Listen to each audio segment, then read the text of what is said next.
เฮ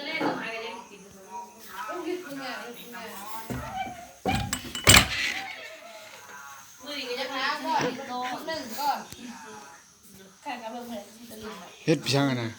มัดหัวเฮ็ดช่างถ้าเล่นแกอยู่นะอีกทางก็สั่งมาแล้วมันมัดหัวตัวใกล้กันเบิ้ลก็รู้นะจะมีเกมนะสาวญาติกันลิ้นเกมเปิดหาไม่ได้นะเพิ่นหามว่าเม็นดากไม่ใช่ว่าเม็นดากบ่อาบน้ำแล้วเม็นดากเราอาบไรน้ำครับสิบตัว2 คนยังอีหัวยังบ่ทันอาบสั่งมาแม่ว่าจังเหม็นผู้สาวบ่อาบน้ำหัวกันอีกอย่าแล้วกันนอนกว่ามืดกันไม่ก็นอนนุดนั่น